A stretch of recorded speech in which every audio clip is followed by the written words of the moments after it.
Relax, the keyboard is off, the press box is closed, but the mic is just getting warmed up as we welcome a very special guest.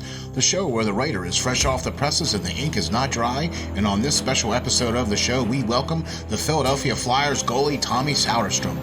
Welcome to the Hockey Writers Inc. Join Lance and Steel as we bring you all the latest on the Flyers.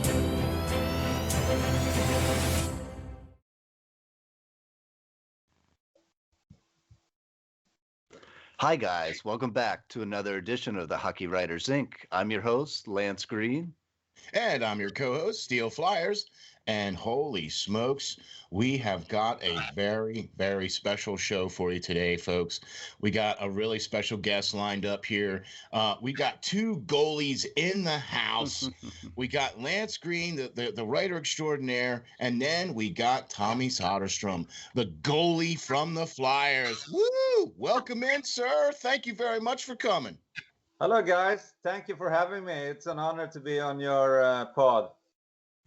Thank you again. The reason why we had you on, of course, is I recently put out an article about you, and it did rather well. You are still very favored over here. A lot of people were just sending so many messages to me, like happy that I did the article and sharing, special memories they had of, remembering when you were here with the Flyers. So it was very well received, and you're very well liked still here in the Philadelphia area for sure.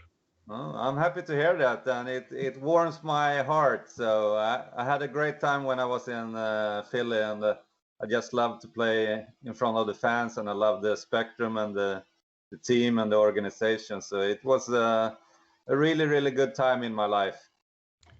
Awesome. But I got traded, so it ended. That's part of the game. So yep, the business side of things, that's just the way it goes. Yeah. Yes, it does.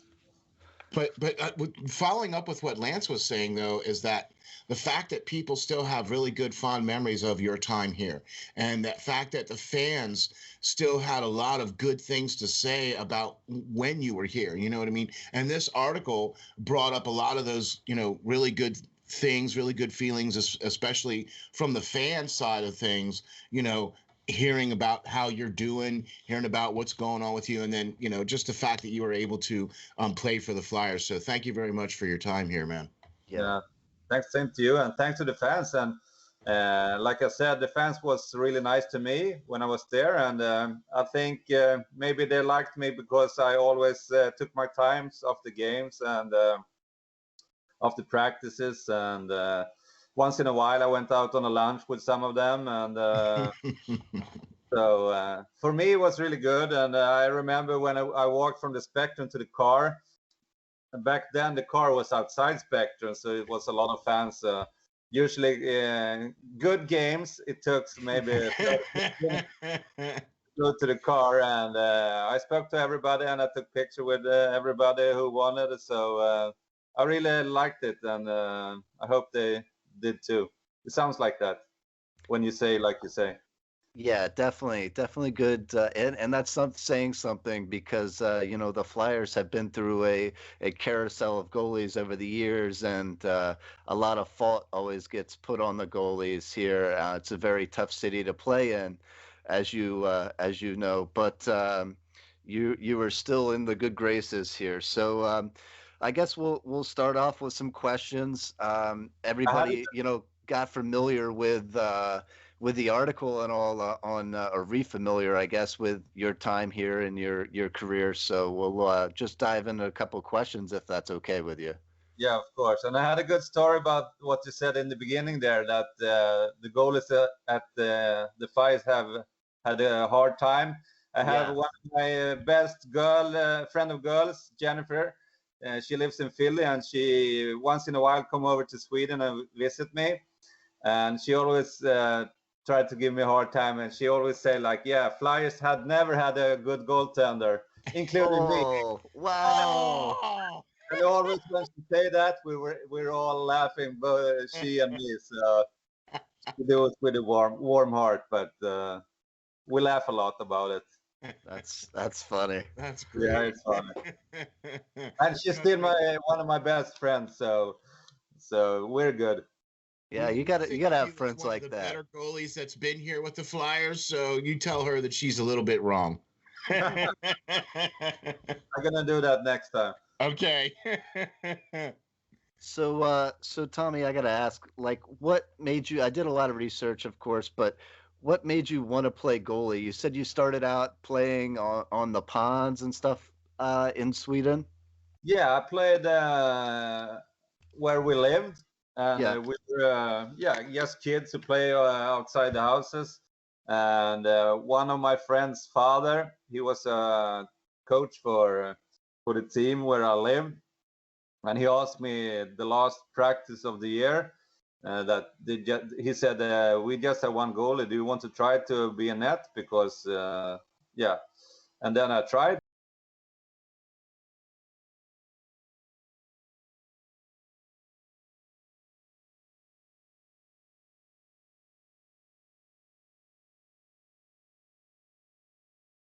And I liked it. So I never been playing out, and it was a good question from him, and that how do you say in English?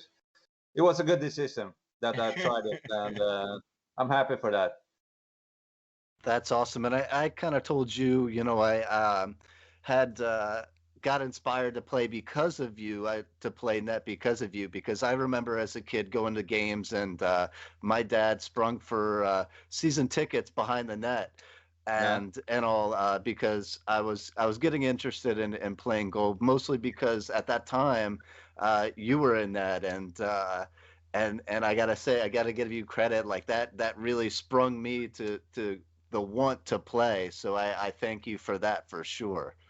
thank you. It warms my heart. And did I wave to you? Because a lot of times I wave to kids behind the net or in the Yeah, stand. yeah, definitely. I definitely believe you did. I had my little Tommy Söderström jersey on and all. Of course, the last name went all the way down half my arms and stuff Right. like that. But it was awesome. Yeah, always good experience from you. Yeah, thanks. It's always nice when you can meet people that you've inspired. You know what I mean? It's always nice when you can kind of do that full circle. You know what I'm saying? And Lance, you get to actually talk to somebody who's inspired you. You know what I mean? That's why we were really excited about having you on here, Tommy. And that's why we were like, yeah, he's gonna be on. All right, cool. More goalies. Yeah, but Sure. I remember that the thing you said, because when I was a kid in Sweden, I wrote a letter to my idol, and he was a goaltender for the team I played for later on when I get older, and his name was Roffe Riddervall, and I sent him a letter, and he sent me a card with a signature and stuff like that. And Wow. maybe 4 or 5 years later, we played on the same team for Jordan. And then he left for another team, and he played for the national team, Tre Kronor. And then I became a Tre Kronor goaltender also. So we played the World Championship together in '91, and then we played Canada Cup Wow. '91 together. And eventually I beat him, so I was number one goalie in Tre Kronor. But he's still my idol, and every time I see him, if I go to a game with Djurgården and I see him in the stands, I do like this to him and kiss his feet. So he always laughs every time when I do that to him. So That's I have idols when I was a kid also, and he inspired me. So long story, but no, he was that's great. No, yeah. awesome. Steele, you got a question? I do. Okay, so we everybody's got labels for things today, and you look people looking at influences of how you model your game after. Like Lance said, he kind of took influences from you, and that inspired him to be the goalie. And you talked about your idol, Tommy. So how would you label your style of play as a Uh, goalie? as a stand-up goalie, because I was so small, so I needed to stand up and I needed to read the game really good. And was that how you played, Lance? I did. I did play a stand-up style. Yeah. Definitely. I was also a little acrobatic, as you were as well. Pretty much do anything I could after the play started to break down to stop the puck for sure. But I'm only 5'11" now, so I was definitely a stand-up goalie to Yeah. protect How, as much of that as possible. So. how tall is I in your counting? You said you're 5'11". I'm Yeah, is I 5'9" or? you were as drafted.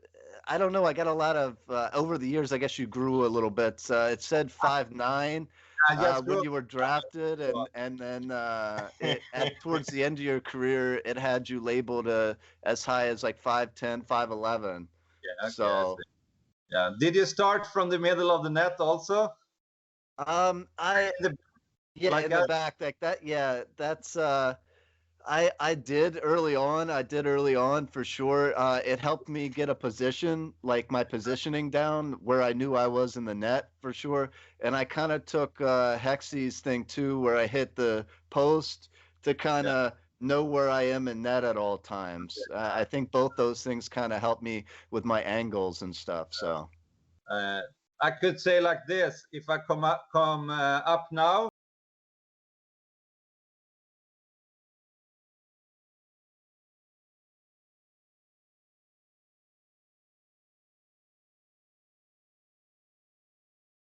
yeah. in the 2020 or 2021, I shouldn't been an NHL goalie because my style is dead for maybe 20 years ago.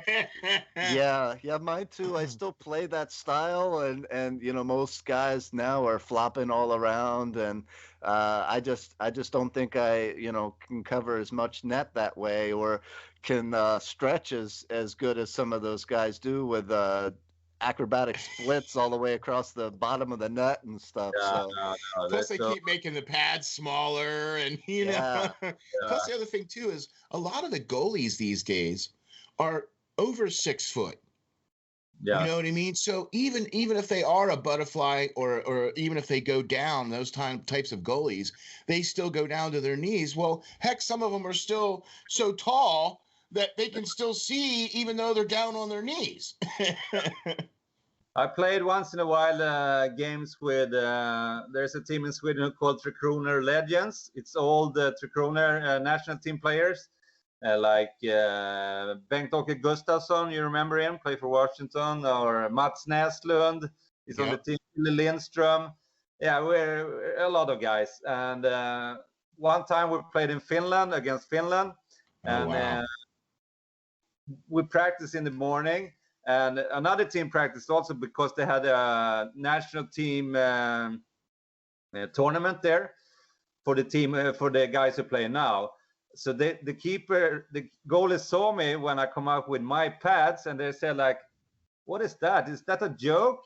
And I saw how much they were laughing, and I said like, "Okay, you can laugh at me, but these pads made a couple of world championship goals and a couple of Olympics. So I said it not cocky, but just for fun, and they were start laughing. So for sure, for sure.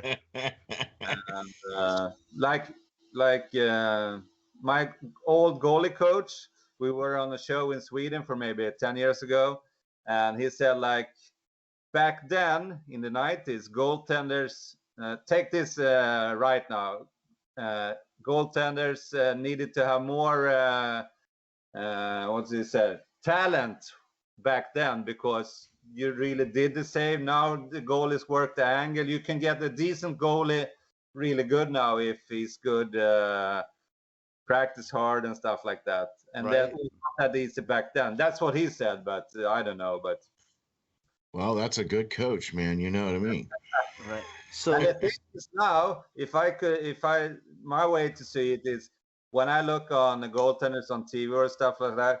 Before I could say like just to see the pads, okay, that's Kelly Rudy or that's Tom Barrasso, or just to see the pads. But now all the goalies look pretty much the same, so I can't tell which one it is. Yeah. That's my experience. I don't know how you guys feel about that, but Right.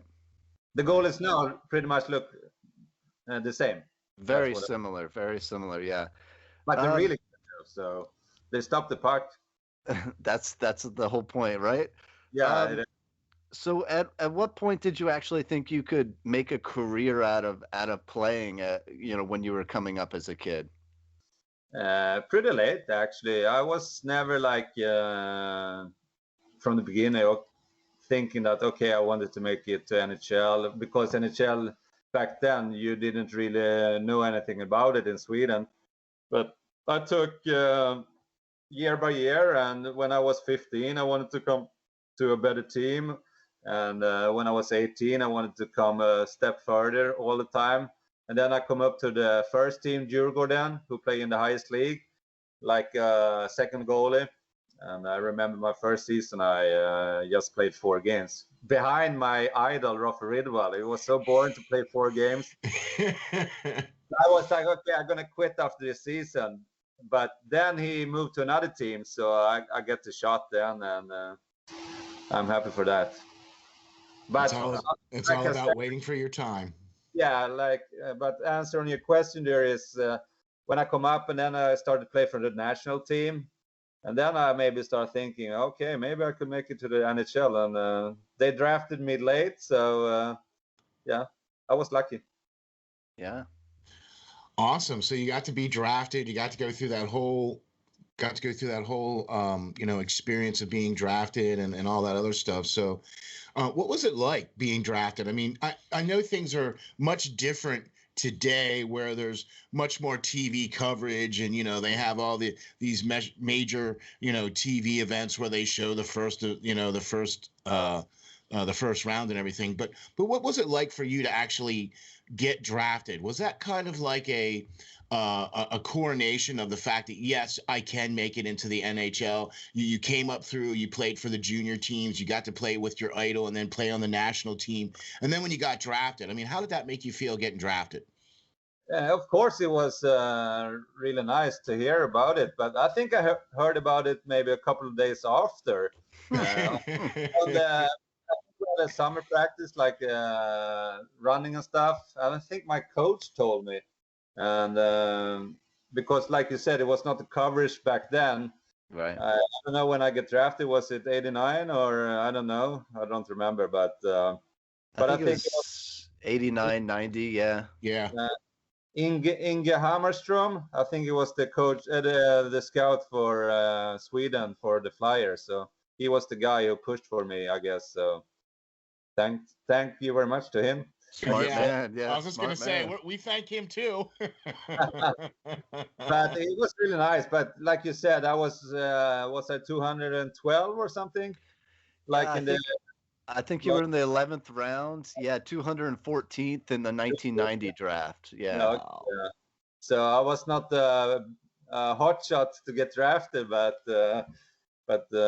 fortunately I got a chance either way. So that's awesome.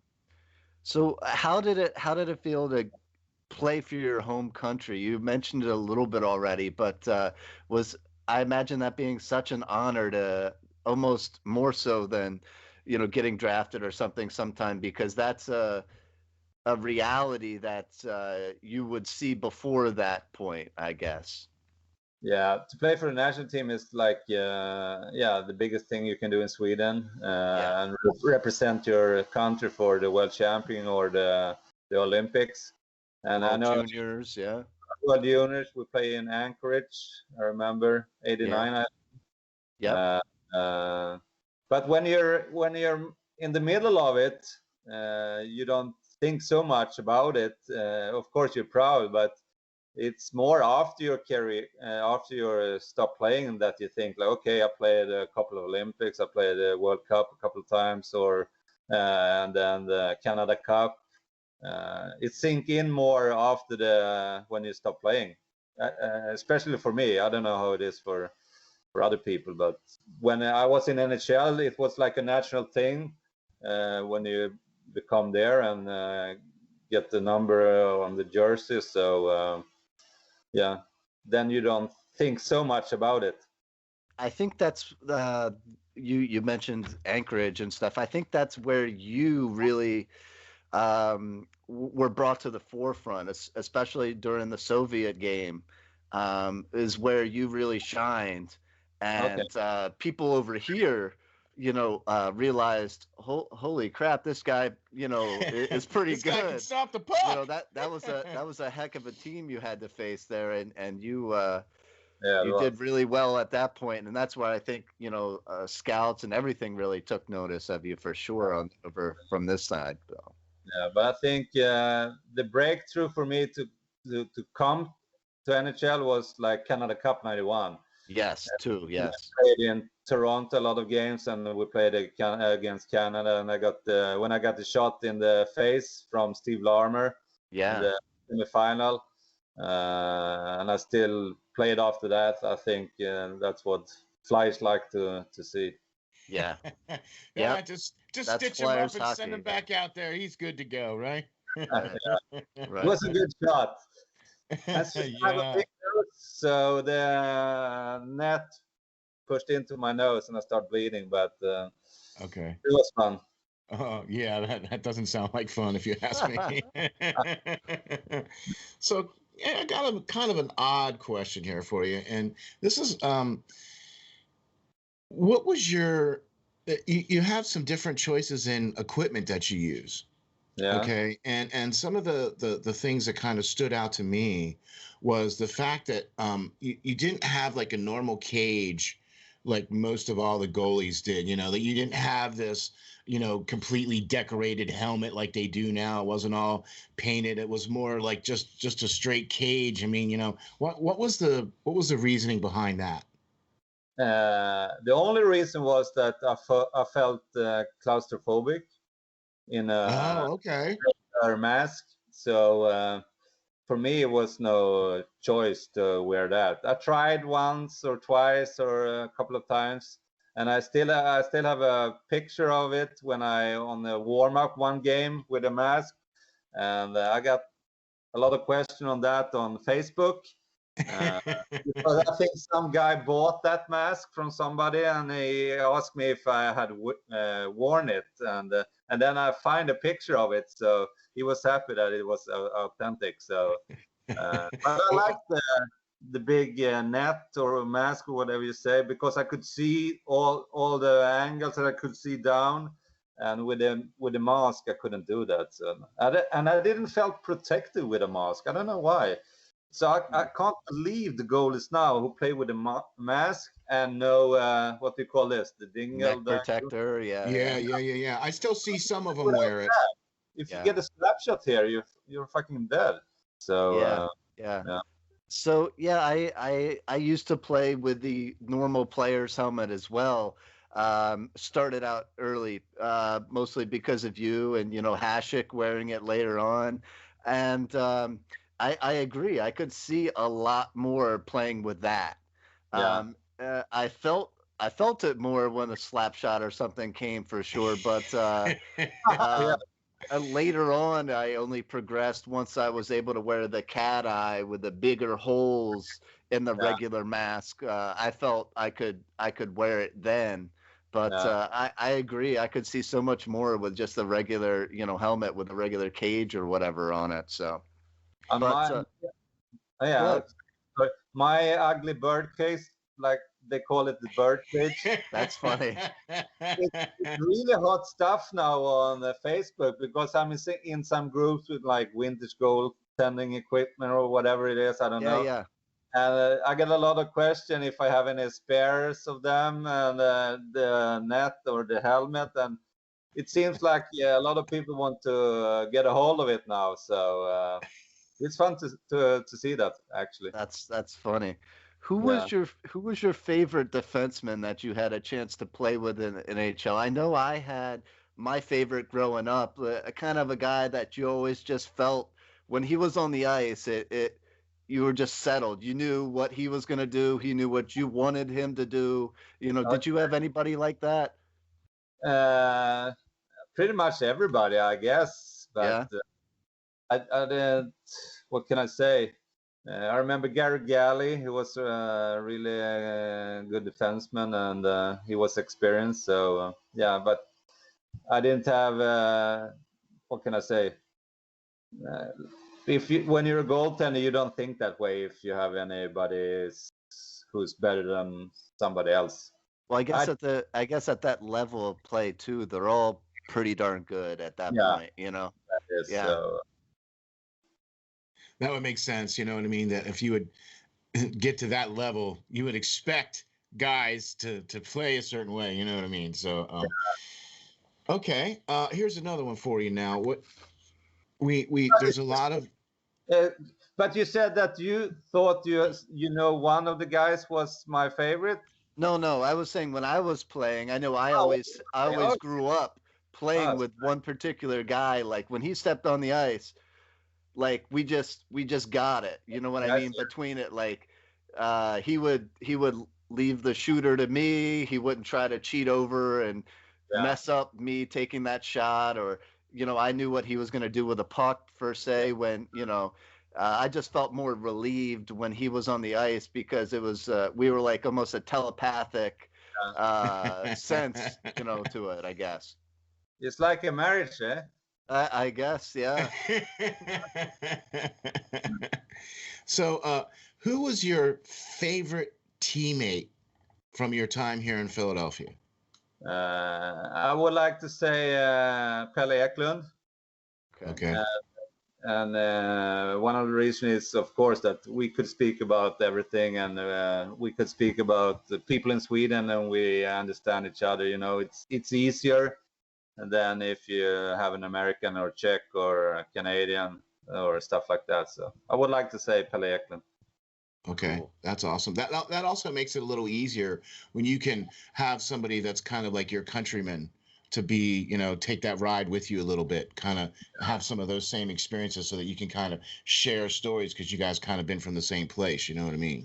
And when we were on the road, we always go out and have dinner before the game and hang out. So it's usually that's the way it works, I guess. You hang with your fellow Countryman. yeah. Yeah. Okay. So, anybody during your time in the NHL, who was that one player that you really didn't want to see on a breakaway? There was a couple, I could tell you that. Matt Sundin, uh, Oh, Jagger, Lemieux. When you know pretty much when they come down that this is going to be a tough one. Yeah, for sure, for sure. Yeah. I think during your time too, I mean, I think there was a lot more, I don't know, greater superstars.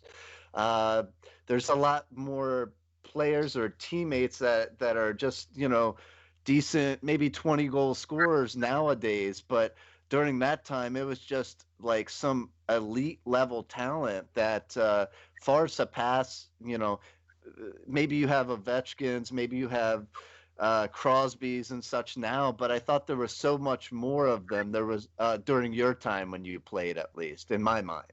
Yeah, yeah, it could be right. I'm not really familiar with all the players now, but you have a couple now, like you said, Ovechkin, Matthews, or Yeah, yeah, these guys. But like you said, back then it was pretty much on every team there were like 3, 4, 5 guys who was really, really skilled who pretty much scored the most of the goals.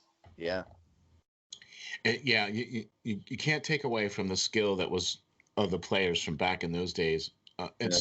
It's really amazing, and then you see how things have progressed to where they are today, where you have guys like, you know, Austin Matthews, and you have guys like Connor McDavid's, and you have guys like that are, you know, kind of taking over for those next wave of stars and stuff like that. So I wouldn't want to face shots from any one of those guys, to be honest with you.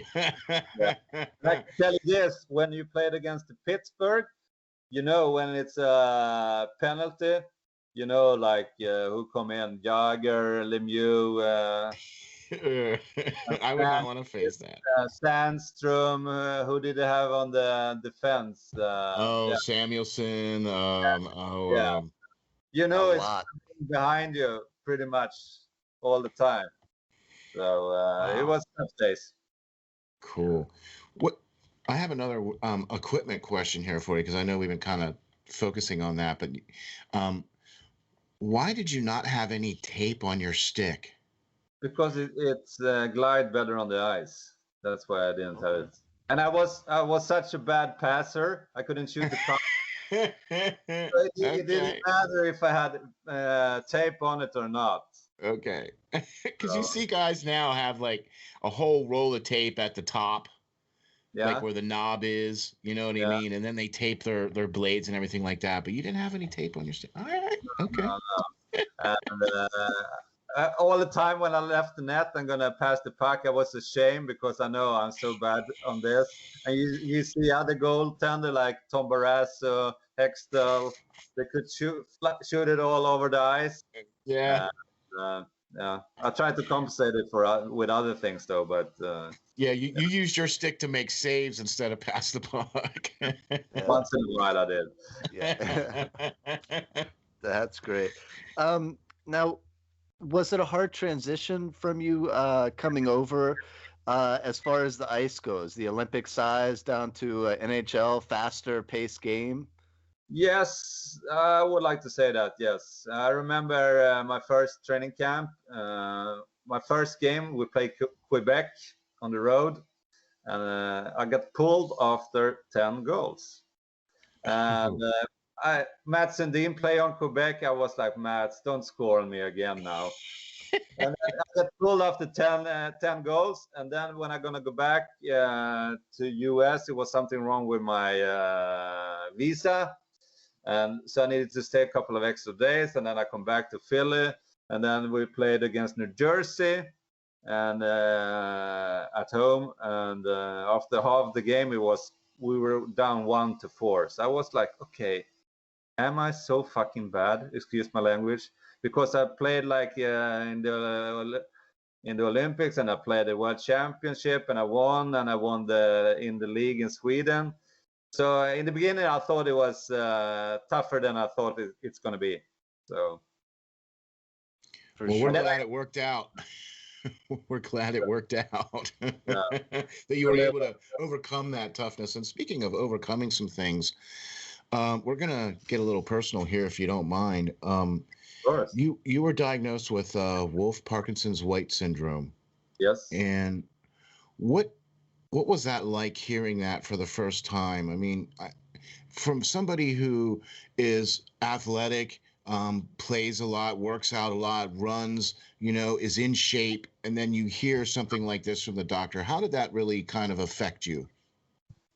Pretty much nothing, I would like to say. The only thing was tough. It was because I was pulled after 10 goals, and then I wasn't so good the second game, and then I got my heart problem. So I couldn't really prove myself. And they told me that they saw something on my EKG. Is that how you say? Yeah. They said you need probably an operation. And I told them like I could sign papers that if I die on the ice, nobody's gonna sue you or stuff like that. But I didn't want to do that. Okay. So back then I don't know. I went back to Sweden because it's gonna take a while before the operation. I don't know why. And then I fly back, and then I had a couple of operations. So I think it actually ended up with 5, but I think it was 2 or 3 in the beginning. But Philadelphia was really nice because after my first one I think it was at the Hanneman Hospital. Is that in Philly? Yeah, I think it was that. It didn't work out, so they flew over my family, my parents and my brother. Wow. First class. And then a limo picked them up at the airport, and they stayed at the hotel for a week, and they visited me at the hospital. So that was really classy of them. And that's what's even before I started to play full time with the Flyers. So all credit to the family organization for that. Yeah. Wow, Definitely. that's awesome. And so you said there was a total of 5 surgeries? Yes, it was. Okay. And 2 years or something like that. Okay. And please excuse my ignorance, but what exactly did they have to do on the surgeries? Did they have to do heart surgery itself? Yes, they did 5 heart surgeries. They went into my groins and through my up here with the neck or something, and they went up with whatever you call it in English, I don't know, but and then tried to burn the extra nerve I had in my heart. But since it was so close to the regular system, they couldn't burn as much as they wanted. So Okay. that's why it didn't. Because if they burn too much, I'm gonna have a pacemaker, and then probably couldn't play anymore. So Right. Okay. so that's what they did. And the first operation was like 13 hours or something like that. Wow. Oh my gosh. The Oh my second gosh. was the same, but then it progressed better, so it was like 5 or 6. So I was Okay. pretty sore on my back after the first 2 ones. I It was bet. not really bad to lay on, I can tell you that. Mm. I can only imagine. I can only imagine. Well, I can't. I've had multiple operations as well too, so I can sympathize with being on the table. You know what I mean? So, but thank you very much for answering that. Too. What kind of operation do you have? Oh gosh, I've Maybe you had. don't want to talk about it here. I don't know. Well, I wasn't a goalie like you guys. Okay, I played football. I played center, Yeah. and I had my knees pretty much ruined from that, and I've had multiple operations on my knee, and then in 2015 I had it replaced. Okay. Cool. So I'm familiar with being on the table, that's for sure. The good thing with operations was, maybe I shouldn't say it loud though, but you know, when you wake up during the operation, because I had so long, 13 hours, they couldn't give me like whatever they put in your body. What is it, morphine or something? I don't know. So every time when I wake up, I said, yeah, just give me more, I said, and I was laughing. And they pushed it in again, and then I knocked out right away. So, that was Well, we're glad that they were able to take care of everything, and so everything's good now. I mean, you're okay. I mean, no issues or problems or anything. no problems at all. Awesome. That's great. Awesome. And I have another good story. Maybe you don't think it's so fun, but I think it's fun. I did a vasectomy. You know what it is? Yeah. Oh yeah. Yeah, I wanted to do it for maybe 5-6 years ago. And the fun story about it is like you come in there and you have like green stuff on you get from the hospital, and you have nothing under. And then they ask you, say, okay, you can lay on the bed here. And she said, like, okay, is this your personal number? Blah, blah, blah. And your name is Tommy Söderström? Yeah, that's me. And okay, you can lay up on your bed. And then she said, like, Tommy, when I was laying there naked and I showed my, you know what I mean? And yeah, Tommy, I have been on so many games on you on the Globe. The Globe was my arena where I played in Sweden. So I thought it was really funny in that position that she brought it up, that I had played hockey and that she had seen me. So and you're laying there all completely exposed. yeah, I did. Maybe it wasn't so professional from her, but for me, I was just laughing. So it was a fun. That's funny. Yeah. Oh man. So switching topics here. What do you think your greatest accomplishment in playing was? Of course, you had, a great showing at the World Juniors, the Canada Cup, 3 championships in your home country there, which is now equates to the SHL. If you guys following don't know that, a world championships, your time in the NHL. What would you consider your greatest accomplishment? I think it's the whole picture that I had a lot of luck to play on good teams who won a lot of championships, and because I know a lot of players go through a whole career and maybe NHL for 20 years and they never go pretty far. So that's the most thing that I'm maybe happiest about. And like you said, accomplish the best maybe could be it's tough to say straight out.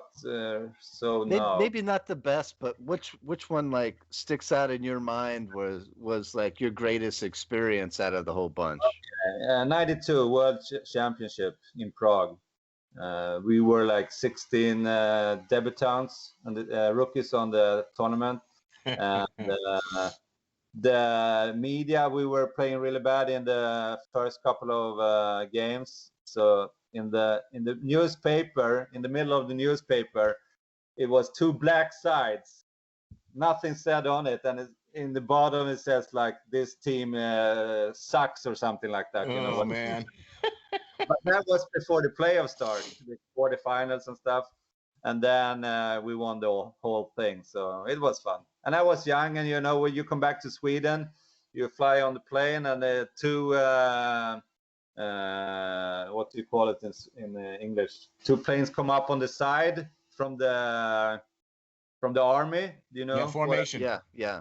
Formation. They transport us to Arlanda in Stockholm, and then you take the bus was there, and then maybe it was like 50,000 people when we come to the town. Wow. And cheered us when we came off the bus. And we were on a big square. So when you're 22, 21, you know, 23, it's like you're on the top of the world. So it was a lot of party that summer, I can tell you that. That sounds like that would be a major experience. It would be, you know, I too have been able to win when I played in my sport. We had won state championships 2 years in a row. And then the experience to win like that is, you know, it's beyond. It's like what you talked about, Tommy, where a lot of players that play in the NHL and they don't win anything. Yeah. You know what I mean? And they play for 20 years and they never get to sniff that championship or anything like, and especially with the experiences that you've had where you had all those championships and played on those national teams and stuff like that. So that's really awesome. Now, my next question for you is this. What are you doing now that hockey's over? What's part of life like now for you? Pretty much nothing, I would like to say. I quit for 20 years ago, and when I come back from NHL, I signed a 5-year deal with my old team in Sweden, Djurgården. But I start to lose interest in playing. So maybe after my 2nd year, I was like, fuck, this is not so fun anymore. But I play my 3rd year. But after that, I say, no, I'm done. So I went up to the GM and I said, okay, today you have won a lottery. And he said, why? You know, you don't need to pay me for 2 more years because I'm going to quit today. So you can use the money because I was good paid then, and you can use it for some other players. And that was 2000. And after that, I did nothing for a year, and then I bought a dog. So his name was Roffe, after my idol, Roffe Ridderwall. And so my life is pretty much dog, racquetball, golf, and summertime at my summer house, and stocks. I'm a long-term investor in stocks. So I've been lucky that I made enough money when I played in the NHL, and then I put them on the stock market, and so they grew pretty big. So I do pretty much nothing, and I enjoy that. Enjoying the retired life. Yes. Nice. A lot of people shouldn't like my life because I do pretty much nothing, but for me, it's I like it. So, and now I have a new dog, and he's 7. So, but after him, I'm gonna travel a lot. So that's what I'm gonna do for the rest of my life. After that, I love to travel. Yeah. Awesome. So I think you know, we've been on with you for a while. I would just like to wrap it up with asking you one more question and saying, do you have any words of wisdom for young goaltenders that are aspiring to, you know, get to the NHL or just coming up altogether? Like any words of wisdom for them to moving forward?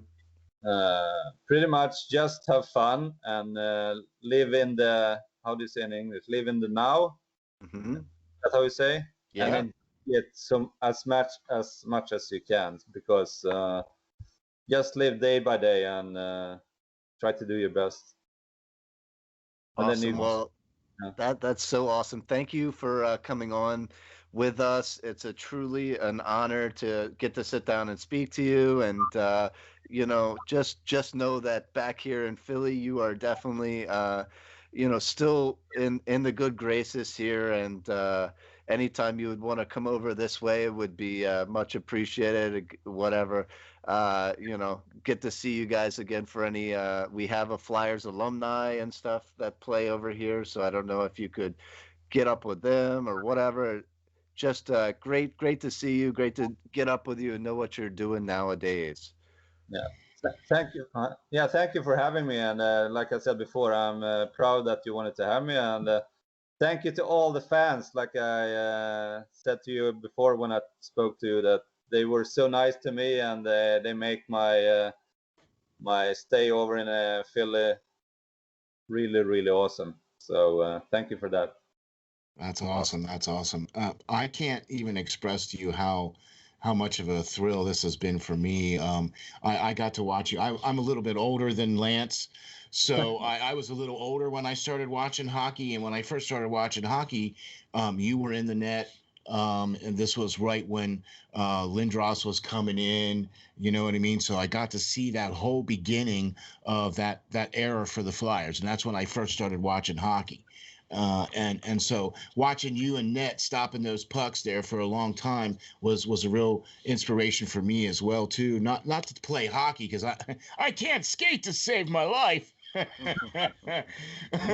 But Tommy, thank you very much for being on the show, man. We really appreciate it. We really love your insight on things. We loved your stories, and I'm not gonna be shy. I'm gonna come right out and say it. We'd love to have you on again. Yeah, just give me a buzz, and I tell you a lot more stories if you want. And oh, that would be great. For sure. And anytime you come over here to Philadelphia, you have to let us know, because me and Lance will take you out to dinner. That sounds great to me. And like I said, I don't travel a lot now when I have my dog. Right. But after him, I'm gonna come over and I'm gonna stay at my friend's house, Jennifer. Yeah. Then I'm gonna see you guys. You got maybe it. Awesome. put a game or something also. Good deal. It's a deal. All right. Don't forget that now. Okay. All right, hold you to it, yeah. We're holding you to that now. We're holding you to that. Thank you very much for being on here. Is there any particular type of charity or anything like that you would like to plug, or anything like that would be an opportunity for you to do so right now if you'd like? I don't have anyone on my mind right now. So, Okay. but thanks for the question. Yeah, no problem. And if at any time in the future you have any projects that you would like to do and you would like to have a voice, by all means, you can feel free to use this platform as your voice. Okay, thanks. That's nice to hear. Thank you very much for being here. I'm your co-host, SteelFlyers, our host, Lance Green, as always. and this is the Hockey Writers Inc. We had a special guest today, Tommy Söderström from the Flyers, the goalie from the Flyers. Thank you very much for being here with us today, folks. We'll catch you all again on the next episode of the Hockey Writers Inc. Thank you.